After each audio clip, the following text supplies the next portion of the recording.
Hello friends, welcome to my YouTube channel learn everything. आज है 4 दिसंबर और आज हम बात करेंगे 3 दिसंबर और 4 दिसंबर के करंट अफेयर्स के बारे में। कल कुछ निजी कारणों की वजह से हमारा वीडियो नहीं आ पाया था, लेकिन कल और आज का करंट अफेयर्स हम 4 दिसंबर को करेंगे।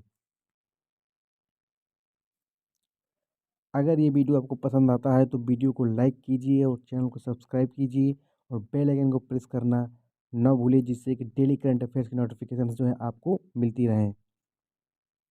और इस वीडियो को ज़्यादा से ज़्यादा शेयर कीजिए।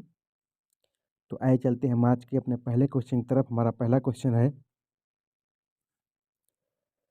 नागालैंड का स्थापना दिवस कब मनाया जाता है? इसके ऑप्शन है ए 30 दिसंबर, ऑप्शन बी 1 दिसंबर, ऑप्शन सी 4 जनवरी और ऑप्शन डी 5 जनवरी।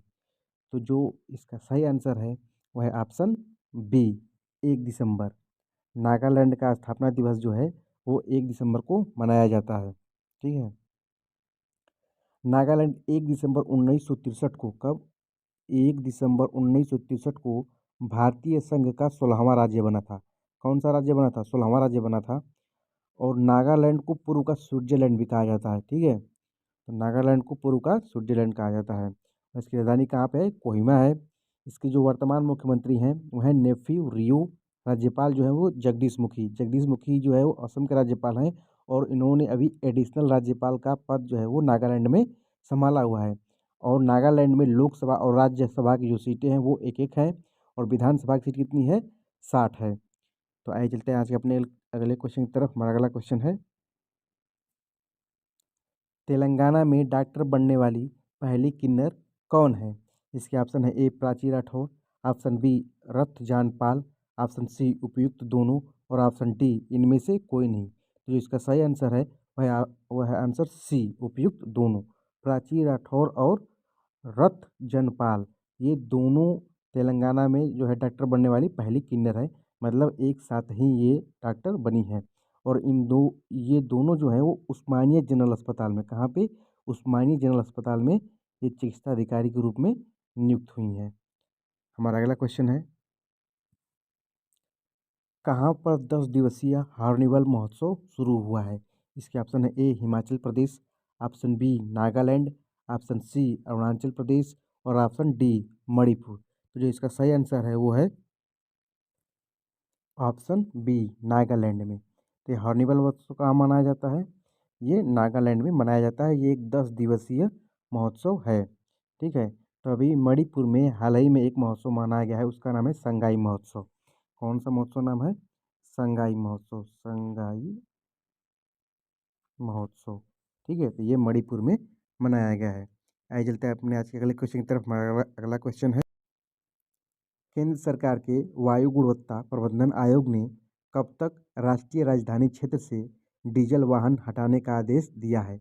इसके ऑप्शन है ए 2023 तक, ऑप्शन बी 2024 तक, ऑप्शन सी 2027 तक और ऑप्शन डी 2026 तक। जो इसका सही आंसर है वह है आंसर डी 2026 तक।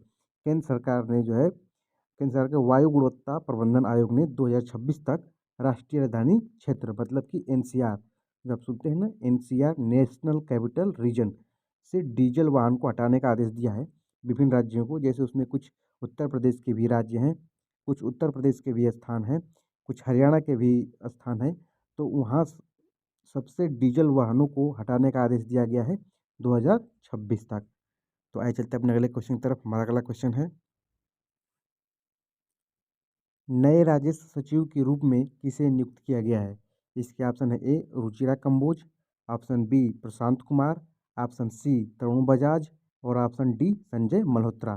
तो जो इसका सही आंसर है वो है ऑप्शन डी संजय मल्होत्रा। और ये जो है तरुण बजाज जी को रिप्लेस करेंगे। ठीक है। तो नए राजस्व सचिव के रूप में संजय मल्होत्रा को नियुक्त किया गया है। आइए चलते हैं आज के अपने अगले क्वेश्चन की तरफ। हमारा अगला क्वेश्चन है, भारत में सबसे ज़्यादा बेरोजगारी दर किस राज्य में है? इसके ऑप्शन है A Haryana, option B Rajasthan, option C Jammu Kashmir और ऑप्शन डी छत्तीसगढ़। तो जो इसका सही आंसर है वह है ऑप्शन ए हरियाणा। सबसे ज़्यादा बेरोजगारी भारत के किस राज्य में है? हरियाणा में है, ठीक है। उसके बाद इसको राजस्थान और जम्मू कश्मीर फॉलो करते हैं। मतलब हरियाणा के बाद राजस्थान और जम्मू कश्मीर में सबसे ज़्यादा बेरोजगारी है। और भारत में जो सबसे कम बेरोजगारी है वो है छत्तीसगढ़ में। लगभग सिर्फ 0.1% बेरोजगारी है छत्तीसगढ़ में। आइए चलते हैं अपने अगले क्वेश्चन की तरफ। हमारा अगला क्वेश्चन है, विजय हजारे ट्रॉफी का 2022 संस्करण किसने जीता है? इसके ऑप्शन है A Saurashtra, option B Maharashtra, option C Uttar Pradesh और ऑप्शन डी हिमाचल प्रदेश। जो इसका सही आंसर है वो है आंसर ए सौराष्ट्र। सौराष्ट्र ने विजय हजारे ट्रॉफी 2022 का संस्करण जीता है। और किसको हरा करके जीता है? महाराष्ट्र को हरा करके, ठीक है। तो जो सौराष्ट्र के कप्तान है वो कौन है? जयदेव उनादकट। और जो महाराष्ट्र कप्तान है वो कौन है? ऋतुराज गायकवाड़। तो सौराष्ट्र जो है विजय हजारे ट्रॉफी का 2022 संस्करण जीता है। इसके अलावा क्रिकेट की एक और ट्रॉफी है, सैयद मुश्ताक अली ट्रॉफी। तो ये खिताब किसने जीता है? तो ये खिताब जीता है महाराष्ट्र ने, ठीक है। किसको हरा करके? हिमाचल प्रदेश को हरा करके महाराष्ट्र ने सैयद मुश्ताक अली ट्रॉफी जीती है। तो आइए चलते अपने अगले क्वेश्चन की तरफ। हमारा अगला क्वेश्चन है, भारत की किस कंपनी में महिला कर्मचारियों की संख्या सबसे अधिक है? इसके ऑप्शन है A TCS, option B Adani group, option C Reliance industries और ऑप्शन डी एलआईसी। जिसका सही आंसर है वो है आंसर ए टीसीएस, ठीक है। तो Tata consultancy group, Tata consultancy group में महिला कर्मचारियों की संख्या सबसे अधिक है, ठीक है। ये जो रिपोर्ट आई है बरगंडी प्राइवेट और हुरून इंडिया सर्वे के अनुसार टीसीएस में किसी भी कंपनी के मुकाबले सबसे ज़्यादा महिला कर्मचारी हैं। और टीसीएस में करीब 2.1 लाख कर्मचारी हैं, ठीक है। और इसके बाद जो जो है वो इन्फोसिस का नंबर आता है जिसमें 1.25 लाख महिला कर्मचारी हैं। आइए चलते हैं अपने आज के अगले अगले क्वेश्चन की तरफ। हमारा अगला क्वेश्चन है, झरना दास का निधन हो गया है, उनका संबंध किस क्षेत्र से था? इसके ऑप्शन है ए खेल से, ऑप्शन बी साहित्य से, ऑप्शन सी राजनीति से और ऑप्शन डी अभिनय से। तो इसका सही आंसर है वो है अभिनय से। झरना दास जी जो है वो अभिनय से संबंधित थी। यह एक ओडिया मतलब कि ओडिशा की अभिनेत्री थी। कहाँ की अभिनेत्री थी? ओडिशा की अभिनेत्री थी, जिनका अभी हाल ही में निधन हो गया है। आइए चलते हैं अपने अगले क्वेश्चन की तरफ। हमारा अगला क्वेश्चन है, एक्सिस बैंक और रून इंडिया की 2022 बरगंडी प्राइवेट रूम इंडिया की रिपोर्ट के अनुसार भारत की सबसे मूल्यवान कंपनी कौन है?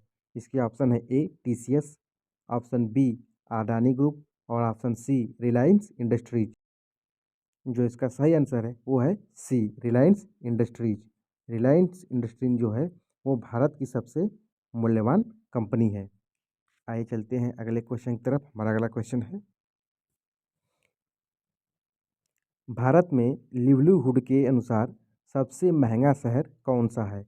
इसके ऑप्शन है A Bengaluru, option B Chennai, option C Ahmedabad और ऑप्शन डी गुवाहाटी। तो जो इसका सही आंसर है वो है ऑप्शन ए बेंगलुरु, ठीक है। भारत में लिवलीहुड के अनुसार सबसे महंगा शहर बेंगलुरु है। लिवलीहुड का मतलब क्या होता है कि जीवन यापन करने के अनुसार, किसके अनुसार? जीवन यापन करने के अनुसार जो है सबसे महंगा शहर बेंगलुरु है। मतलब कि यहाँ पर जीवन यापन करना सबसे महंगा है, ठीक है। आइए चलते अगले क्वेश्चन की तरफ। हमारा अगला क्वेश्चन है, इफ्फी का स्पेशल ज्यूरी मेंशन अवार्ड किस फिल्म को मिला है? इसके ऑप्शन है A the Kashmir files, option B Unchai, C pink और डी सिनेमा बंडी। जो इसका सही आंसर है वो है ऑप्शन डी सिनेमा बंडी।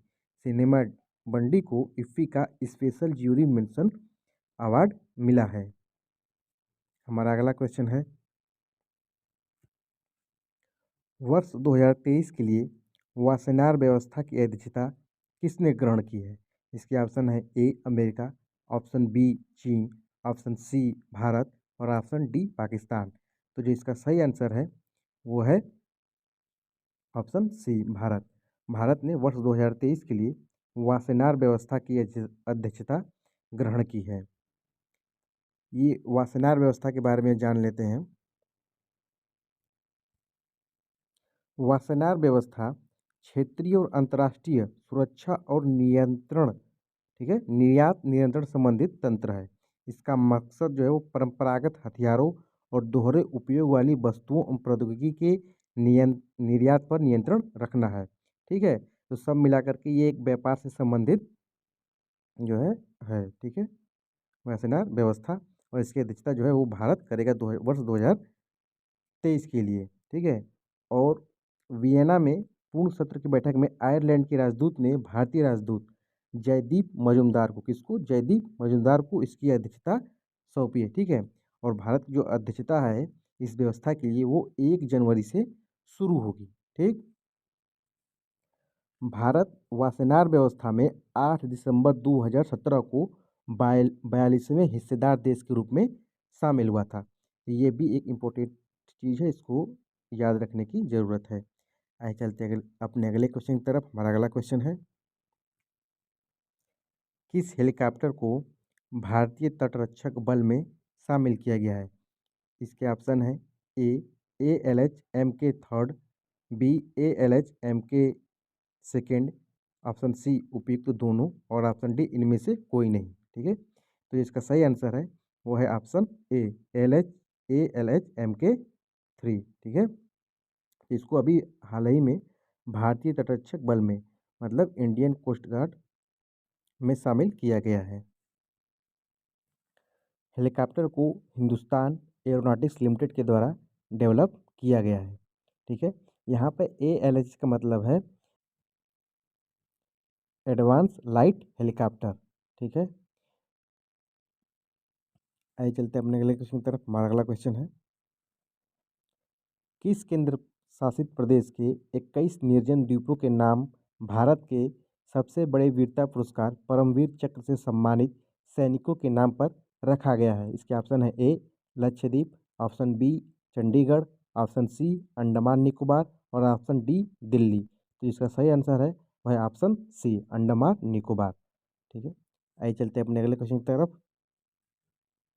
निवेश सारथी पोर्टल किस राज्य सरकार ने लॉन्च किया है? इसके ऑप्शन है ए Bihar, option B Uttar Pradesh, option C Tamil Nadu, और ऑप्शन डी मध्य प्रदेश। तो जो इसका सही आंसर है वह है आंसर बी उत्तर प्रदेश। उत्तर प्रदेश सरकार ने निवेश सारथी पोर्टल जो है वो लॉन्च किया है। हमारा अगला क्वेश्चन है, हाल ही में NSC के चेयरपर्सन के रूप में किसे नियुक्त किया गया है? इसके ऑप्शन है ए प्रशांत कुमार, ऑप्शन बी ध्रुव शर्मा, ऑप्शन सी राजीव लक्ष्मण करंदीकार, और ऑप्शन डी तरुण बजाज। तो जिसका सही आंसर है वह है आंसर सी राजीव लक्ष्मण करंदीकार को NSC के चेयरपर्सन के रूप में नियुक्त किया गया है। यहाँ NSC का फुल फॉर्म होगा national statistical commission.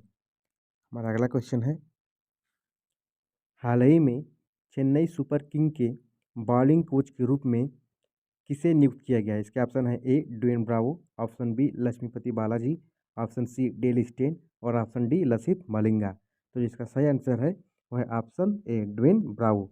Dwayne Bravo ने हाल ही में चेन्नई सुपर किंग्स से, या कहें कि IPL से संन्यास ले लिया है, और अब वो चेन्नई के बॉलिंग कोच के रूप में काम करेंगे।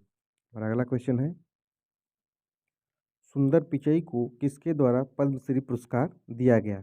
इसके ऑप्शन है A Droupadi Murmu, option B Narendra Modi, option C Taranjit Singh Sandhu, और ऑप्शन डी अमित शाह।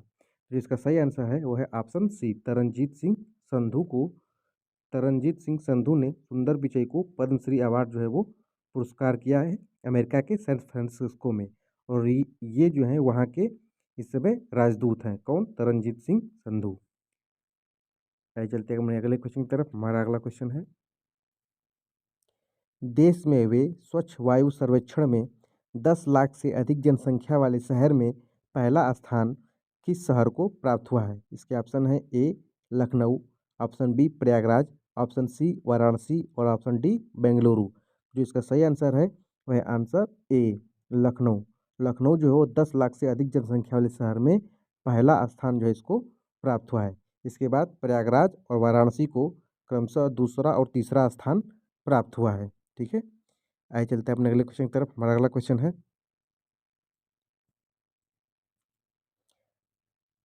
अमेरिकी डिक्शनरी मरियम वेबस्टर ने वर्ड ऑफ द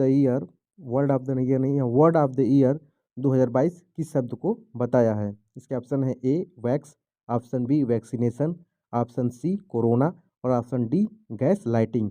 जो इसका सही आंसर है वो है ऑप्शन डी गैस लाइटिंग। ठीक है, तो अमेरिकी डिक्शनरी है मरियम वेबस्टर, इसने वर्ड ऑफ द ईयर 2022 के रूप में गैस लाइटिंग को चुना है। और इस शब्द का अर्थ होता है जिसे विशेष रूप से अपने लाभ के लिए दूसरों को गुमराह करने का कार्य, उसको हम लोग गैस लाइटिंग के रूप में जानते हैं। इसको हम निस्वार्थ जो है स्वार्थी कह सकते हैं। ठीक है, आइए चलते हैं अपने अगले क्वेश्चन की तरफ। हमारा अगला क्वेश्चन है, हाल ही में किस देश की एयरफोर्स ने दुनिया का पहला 6 जनरेशन के बॉम्बर एयरक्राफ्ट B-21 को अपने वायुसेना बेड़े में शामिल किया है? इसके ऑप्शन है A America, option B United Kingdom, option C रूस और ऑप्शन डी फ्रांस। तो जो इसका सही आंसर है वो है ऑप्शन ए अमेरिका। अमेरिका ने जो है जो दुनिया का पहला 6 जनरेशन बॉम्बर एयरक्राफ्ट B-21 को अपने वायुसेना के बेड़े में शामिल किया है। हमारा अगला क्वेश्चन है, हाल ही में जस्टिन केरकेट्टा का निधन हो गया है, वह किस खेल से संबंधित है? इसके ऑप्शन है A football, option B cricket, option C hockey और ऑप्शन डी चेस। तो ये एक अंतर्राष्ट्रीय हॉकी प्लेयर थे, इसलिए ये हॉकी से संबंधित है। इन्होंने हॉकी में भारत का प्रतिनिधित्व किया है। आइए चलते हैं अपने अगले क्वेश्चन की तरफ। हमारा अगला क्वेश्चन है, ISSF प्रेसिडेंट कप किसने जीता है? इसके ऑप्शन है ए Manu Bhaker, option B Vijay Sharma, option C Rudransh Patil और ऑप्शन डी सुमित सांगवान। तो जिसका सही आंसर है वो है आंसर सी रुद्रांश पाटिल। रुद्रांश पाटिल ने ISSF प्रेसिडेंट कप जीता है। आइए थोड़ा ISSF के बारे में जान लेते हैं। ISSF का फुल फॉर्म होता है इंटरनेशनल शूटिंग स्पोर्ट फेडरेशन, और इसकी स्थापना जो हुई थी वो 1907 में हुई थी। और इसका मुख्यालय है म्यूनिक जो कि जर्मनी में पड़ता है। और इसके समय जो प्रेसिडेंट है वो है लुसियानो रोजी। ठीक है, और इस बार का जो ISSF प्रेसिडेंट कप हुआ था 2022 का, वो मिस्र के काहिरा में हुआ था। और रुद्रांश पाटिल ने इस कप को जीतने के साथ ही पेरिस ओलंपिक के लिए देश का पहला कोटा जो है वो प्राप्त किया है। ठीक है, तो देश का पहला कोटा पेरिस ओलंपिक के लिए किसने प्राप्त किया है? तो रुद्रांश पाटिल ने प्राप्त किया है, जो कि शूटिंग से संबंधित है। हमारा अगला क्वेश्चन है, राजगीर महोत्सव 2022 कहाँ मनाया जा रहा है? इसके ऑप्शन है ए Bihar, option B Uttar Pradesh, option C Jharkhand और ऑप्शन डी छत्तीसगढ़। तो इसका सही आंसर है वो है आंसर ए बिहार। राजगीर महोत्सव 2022 बिहार में मनाया जा रहा है, और ये बिहार के नालंदा जिले में, किस जिले में? नालंदा जिले में मनाया जा रहा है। ठीक है, और इसके अलावा राजगीर महोत्सव की शुरुआत जो हुई थी वो साल 1886 में हुई थी, जिसे राजगीर संस्कृति महोत्सव कहा जाता था। ठीक है, तो ये जो है ये है राजगीर महोत्सव, जो कि इस बार बिहार के नालंदा जिले में मनाया जा रहा है। हमारा अगला क्वेश्चन है, केंद्रीय प्रदूषण नियंत्रण बोर्ड के द्वारा जारी रिपोर्ट के अनुसार देश का सबसे प्रदूषित शहर कौन सा है? इसके ऑप्शन है A Bettiah, option B Begusarai, option C Darbhanga और ऑप्शन डी सिवान। तो इसका सही आंसर है वो है बेतिया। ठीक है, तो बेतिया जो है जो देश का सबसे प्रदूषित शहर है, और ये बिहार राज्य में है। किस राज्य में है? ये बिहार राज्य में है। इसके अलावा दूसरे नंबर पर बेगूसराय और तीसरे नंबर पर दरभंगा और चौथे नंबर पर सिवान। ठीक है, ये सब जो है बेतिया को फॉलो करते हैं, और ये सभी कहाँ पे पाए जाते हैं? बिहार में है। ठीक है, तो ये देश का सबसे प्रदूषित शहर कौन सा है? बेतिया। आइए चलते हैं अपने अगले क्वेश्चन की तरफ। हमारा अगला क्वेश्चन है, तो फ्रेंड्स आज के करंट अफेयर्स का सेशन हमारा यहीं पे समाप्त होता है। अगर ये वीडियो आपको पसंद आया है तो इसको लाइक करिए, हमारे चैनल को सब्सक्राइब करिए और बेल आइकन को प्रेस करना ना भूलिए, जिससे डेली करंट अफेयर्स की वीडियो की नोटिफिकेशन जो है आपको मिलती रहे। और इस वीडियो को ज़्यादा से ज़्यादा शेयर कीजिए। थैंक यू, धन्यवाद।